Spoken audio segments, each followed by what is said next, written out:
তুই কোথায় মা? কত রাত হয়ে গেল এখনো ফিরলি না? তুমি কোনো চিন্তা করো না মা, আজকের রাতটাই তো, আজকের রাতের পরে আমি স্বাধীন। এই যে এই যে এই রাস্তায়, যে রাস্তা আমি আর ফারহান ঘুরে বেড়াতাম, এই রাস্তা আমি আর কখনো হাঁটবো না মা, আজকেই শেষ। কি সব আবল তাবল কথা বলছিস? তোর জন্য আমার খুব টেনশন হচ্ছে মা। আমার জন্য তোমার সব টেনশন শেষ মা। এবার থেকে আমি তোমার লক্ষ্মী মেয়ে হয়ে থাকবো, ঠিক ঠিক জীবনের মতো লক্ষ্মী মেয়ে। ওই মেয়েটার নাম তুই এখনো বলতে পারছিস না কেন? ভুলে যাবো মা, আজকে রাতেই ভুলে যাবো। চলে আয় মা, লক্ষ্মী মা, চলে আয় প্লিজ। মা আমাকে নিয়ে তুমি এত ভয় পেও না তো, আমি বললাম না এখন থেকে আমি তোমার লক্ষ্মী মেয়ে হয়ে থাকবো। নাবিলা, নাবিলা, কি হয়েছে মা? কথা বল নাবিলা, নাবিলা, নাবিলা, কথা বল নাবিলা, নাবিলা।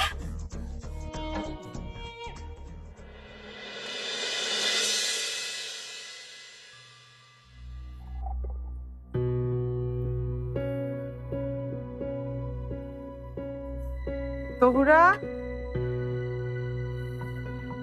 জি ফারহানকে নাস্তা দিয়েছিস? জি, আমি নাস্তা নিয়ে গেছিলাম, কিন্তু ভাইজান তো রুমে নাই। পরীর ঘরে গিয়ে দেখ। ওইখানেও সে সকাল থেকে তো ভাইজানকে দেখতেছি। স্টাডিতে দেখেছিস? না, ওইখানেও নাই, সব জায়গায় খুঁজছি, কোথাও নেই। মনে হয় বাইরে গেছে। বাইরে তো ভাইজানের গাড়িও দেখলাম। গাড়ি নাই? তুই যা, আমি দেখছি।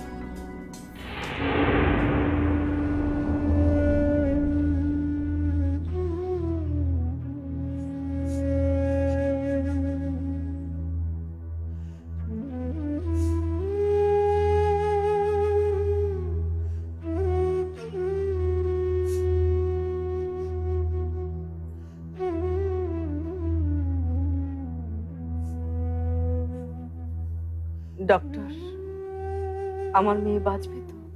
দেখুন, আমরা সর্বোচ্চ চেষ্টা করে যাচ্ছি, এখনো হাল ছাড়িনি, কিন্তু ও মাথার পেছনটায় প্রচন্ড আঘাত পেয়েছে, যার এফেক্ট পড়েছে কর্নিয়ায়। ও বোধ হয় বোধহয়? বোধহয় মানে কি? আই এম সরি, ও বোধ হয় আর কখনোই দেখতে পারবে